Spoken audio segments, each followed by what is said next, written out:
could have made it without you. I would have lost it all. But now I see you were there for me, and I can say never would have made it. No, no, no, no, no, never could have made it without you. I would have lost it all, but now I see you were there for me, and I can say I'm stronger, I'm wiser, feeling so much better. 'Cause when I look back after all that has brought me through, I can realize that it was nobody but you, Lord. And I can say never could have made it. Oh, no, no, never could have made it without you. Give a hand, brother Provence. Give him a big hand.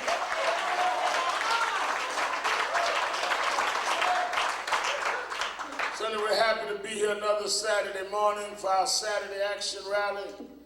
For you that are in the House of Justice at 106 West 145th Street in the village of Harlem, and for you that are listening live on WLIB 1190 AM in New York, we're happy to be here another Saturday morning where the action is. Certainly we thank all that have preceded us in the first hour for being diligent. Certainly Rachel Nordlinger and Tamika Mowry and Angelique Brumfield, and of course our host and attorney and Executive VP, Brother Michael Hardy. Give him a hand. And certainly we're honored and blessed to have Reverend Wright with us this morning. Wasn't it good, Reverend Keyshawn Wright, second prophet? Give him a hand. One of the sons of Reverend McCann, who's on our national board. We're glad to have him. And then certainly we're glad to have Assemblywoman Nanette Robinson and Kevin Parker of the State Senate. And we've had all candidates that want to come, including some that oppose them. National Action Network doesn't endorse candidates, I do. But Tuesday is Election Day. And whoever you support, again, National Action Network doesn't make endorsements. I make press endorsements, but they don't. You should come out. They talk about Hannah is coming. And a lot of y'all up under the bed waiting on Hannah. But when Hannah leaves, whether you have health care, whether you have education for your children at a quality level, whether police are held accountable, whether teachers are held accountable, all of that will be determined by your vote on Tuesday in the state elections. In our community, those that win the primaries usually win the general. So the general election in many of our districts is Tuesday, which means get your umbrella out if it's raining and go and vote and bring folk to vote. Don't be moaning and groaning on Wednesday if you did not vote on Tuesday. We've been fighting for the last year and change on Sean Bell legislation in Albany, some of which we get passed. We cannot get legislation passed if the wrong legislators are in Albany.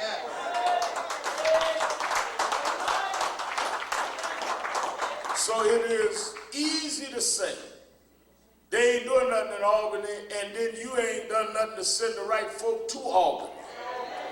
This is not genie politics where you put your hand and wish over a genie and hope the genie come out the vase.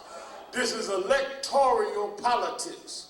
You must vote for those that you believe in, and you must make that extra effort.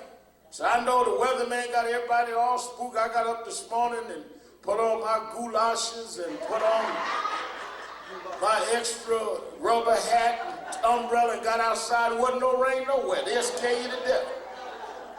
I look like I lost my mind. So y'all all planning for something before it get here. Plan, but go anyhow. Hello. So Tuesday is primary day in New York. Now, a lot of folk waiting on the general election for Barack. So go have a rehearsal Tuesday. Count how many steps it take to get you to the poll. Practice. But go on Tuesday, no matter what the weather is, and vote for whoever it is that you support. And it's very important that we do that. And vote for folk that have a track record as well as a belief ability. See, I think that we have gotten into this whole, in my opinion, we've gotten into the dumbing down of voters in Black New York, where we have now just appealed to what is vogue rather than what is viable. What do I mean by that? All you got to do is come with something cute, and that means you become the new whatever. And we cannot allow people to get by without service and consistency and a reason for us to believe in them. You know, I was thinking during the week about when I first got involved politically. Most of you know I grew up a boy preacher in Washington Temple in Brooklyn, and it was not at that time, it is now because of Norman Quick and others, but at that time, there was not a lot of social justice, political involvement in the Church of God in Christ. What attracted me to politics was the overwhelming presence of Congressman Adam Clayton Powell in New York. Many things that interest me is that they went after Powell because Powell fought for us.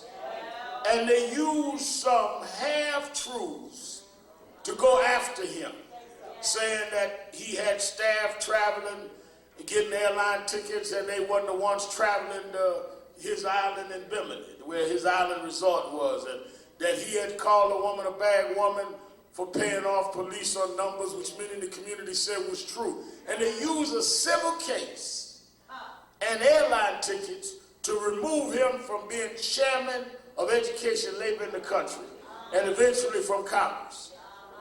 That's the history. We're seeing the same elements now in this whole pursuit of Charlie Rangel with House Ways and Means.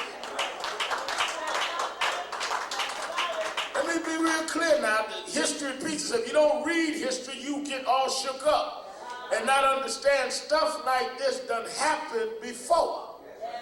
Well, how did they deal with it then and how are we better equipped to deal with it now is the point.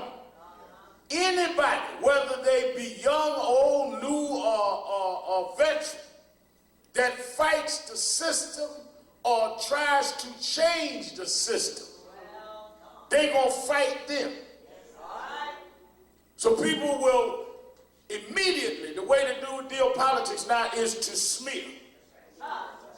You don't deal with legislation passed in Albany or Washington. You smear your opponent. You try and discredit them. And if you can't do that, then you try to just come with some non-issues.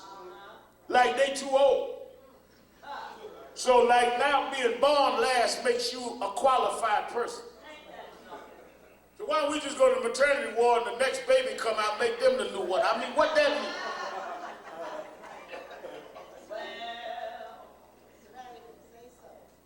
You got to have more to say. God called me this week, said, I'm new generation leadership. I said, okay.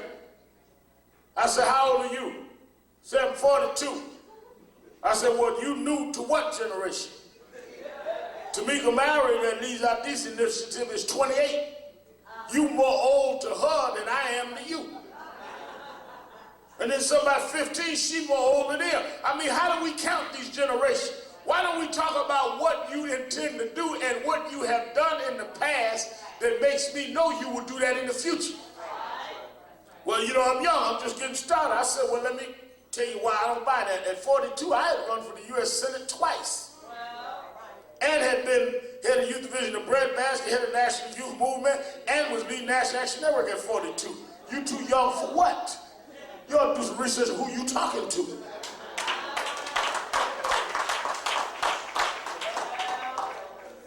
Hello? If you've been asleep till you was 42 years old, what make me think you gonna be woke now if we elect you to something?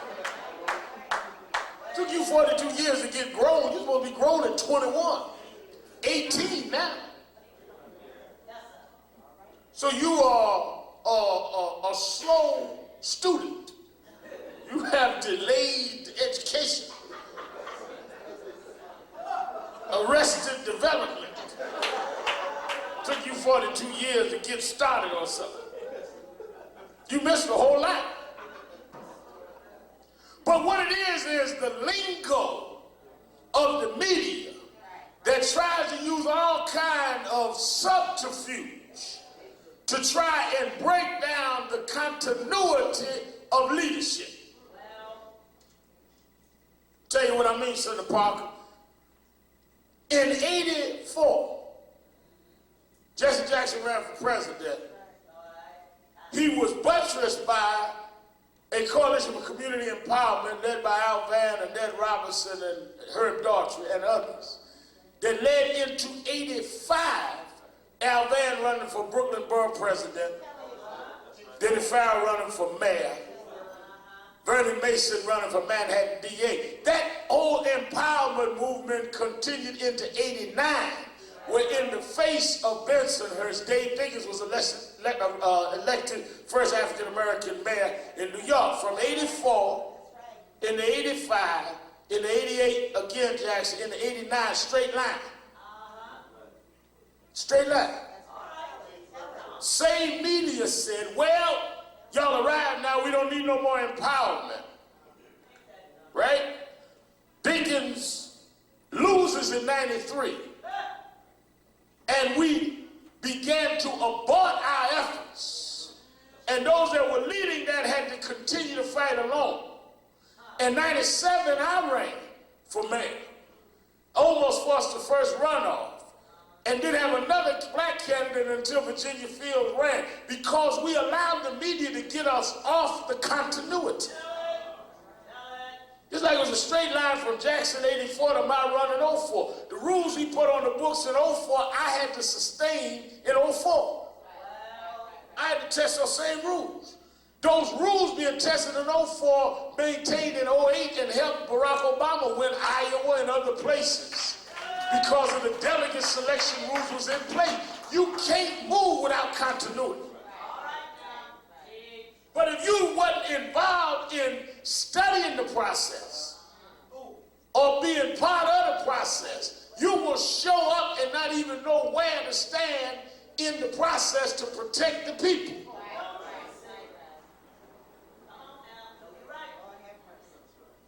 When I walked in the stadium Thursday week, 80,000 people for Senator Obama's acceptance speech. What determined who the delegates were on the floor was the process of the last 20 years that led to the delegate selection process.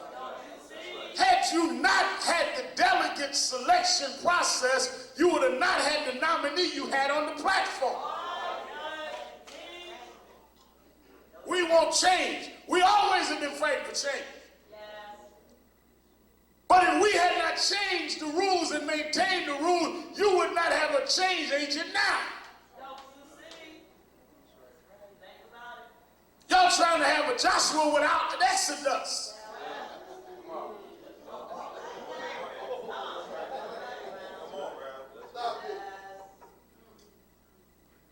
You cannot go in the promised land until somebody confront Pharaoh, hit him with 7 plagues, and break the slaves out of bondage.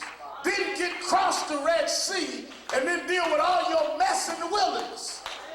Y'all want to jump to Joshua and jump past all of that.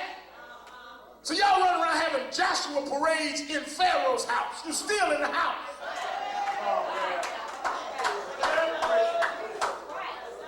sit up in the slave camp talking about who Joshua.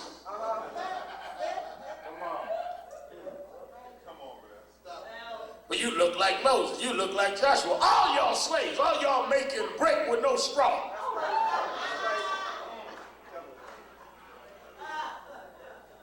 One slave old, the other one got the pants down and gold teeth. Y'all slaves. Young slave, old slave, in between slave, undecided slave. So I make my brick out of straw, singing Amazing Grace. I make my brick out of straw, singing Lil Wee Wee. It don't matter, you're all slaves. Master don't care whether you like rap or gospel if you slaving well.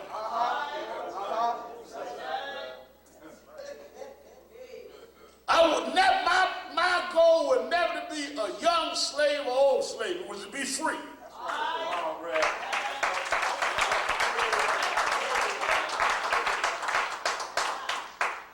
My goal was never to be a well-attired, new contemporary fashion slave. I wasn't looking for Sean John shackles.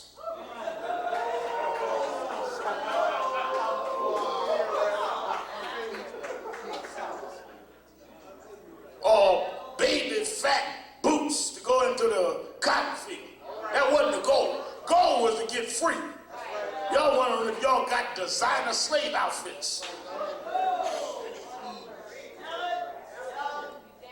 You get on the train, ask for where you going? I'm on my way to the plantation, but look at my designer clothes. What kind of foolishness is that? You even call it the plantation. That's why I'm telling y'all, vote Tuesday. If it's raining Tuesday, you're going to make the plantation. But will you make it to get free from the plantation? Well, let's go vote. Man, it's raining out there. Well, you ain't going to work. Oh, no, I got to be at the plantation. You know how the boss is. That's why the boss is like that. Because you don't vote for no protection for yourself from the boss. Slave mentality. So we must understand the continuity that is important. This week, Monday, I went to Minneapolis to do the education forum. Newt Gingrich, the governor of Minnesota, and I debating education reform. I thought about how when I was a youngster and watched and became involved in the movement of empowerment, and how people never thought at that time that a Dave Dinkins, less known of Barack Obama, was possible. And here I remember in the 90s when Newt Gingrich, in his contract on America, went after the very programs that would elevate and empower our community, and now he's got to deal with us on a basis of respect. That is why I believe that right will overpower wrong if you just keep going. And one of y'all that get our blast know, one of the reporters wrote that they were amazed to see the audience almost all white conservatives applauding what I was saying and want me to take pictures with their children. Because if you just stand for something over the course of time, even your adversaries will have to respect that you won't compromise and will stand for something. That's why when I was leaving the session and one of the reporters walked over to me and said, I never thought I'd see you get respect there. Well, you never thought I'd get no respect nowhere. But the race isn't given to the swift, nor to the strong, but to those that endure to the end. That's why you don't get caught up in temporary battles. That's why you don't worry about temporary attacks. You keep your eye on the prize and you hold on. And God will reward those that are faithful. And don't ever get caught up and think that it's you. Don't let your ego outrun your agenda. Don't let your vanity be stronger than your sanity. That's why when I was even leaving Minneapolis, I looked at my traveling partner and said, never would have made it.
I've been knowing you since we were just young organizers, community organizers in Brooklyn.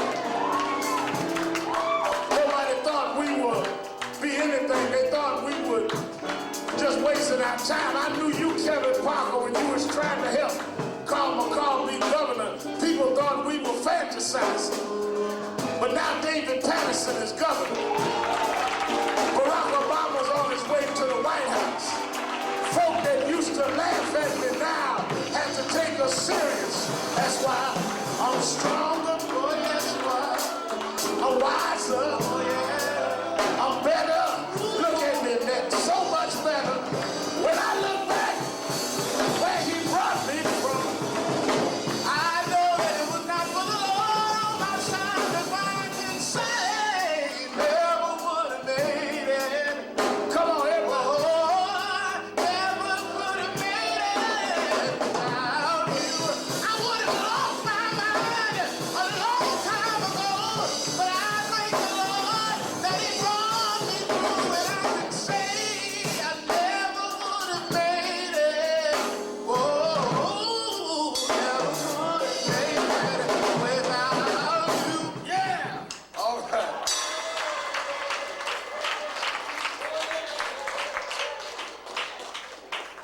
Let me say two things as I go into what I want to discuss. Well, first of all, this whole attack this week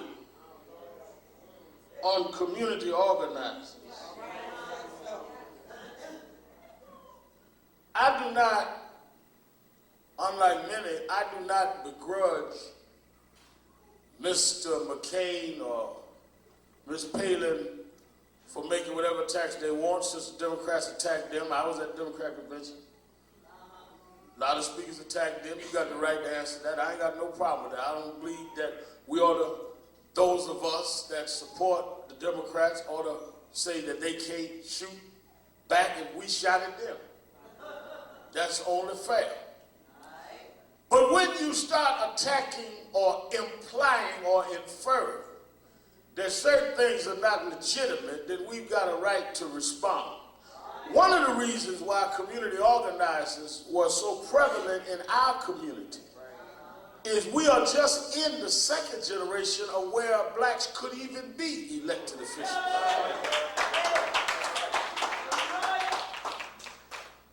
We just got the right to vote in 65. Enforced, and then many years it took after that to even have it enforced, and even now it is not enforced everywhere, which is why we are right now doing the Not This Time campaign. I'm going Tuesday to Cincinnati to kick off at the National Baptist Convention our Not This Time campaign, because in Ohio and Florida and 5 other states is where there has been, in the last several general elections, fraud.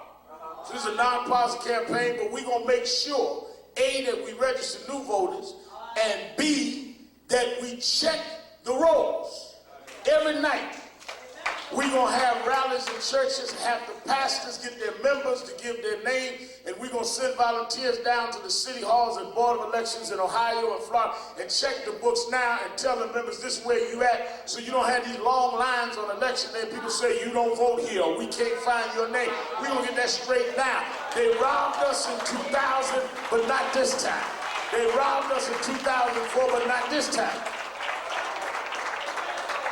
So what we're going to do is the Not This Time campaign. You can't start that the day before election. You have to start that now. So we gearing up now. Then we coming back in on October 3rd and 4th in New York. We're going to convene, because that's when you get ready for the end of registration and go back and just deal on the roll. I want everybody at the National Summit will correspond with our state convention on October 3rd and 4th here in New York. Get ready now. You that want, it's free, but you got to be pre-registered. Call right now, 212-690-3070, 212-690-3070, or log on NationalActionNetwork.net to be part of that. Now, because if you're serious, you organize now. All the churches that, well, I don't know about marching. Well, you know about voting. You should be part of checking your members' voting roll. All you got to do is get the name. We will get the volunteers to check it. You do not wait. But that's part of community organizing. Now, Governor Palin said that difference between her being mayor and Obama being a community organizer, she had responsibilities. Well, community organizers have responsibilities. In fact, it could be tricky. One, most community organizers, unlike a mayor, don't have a budget. They got to raise their money. Then they got to account for the money or everybody jumping all over them. Then they have to serve the community, otherwise they don't get the community support.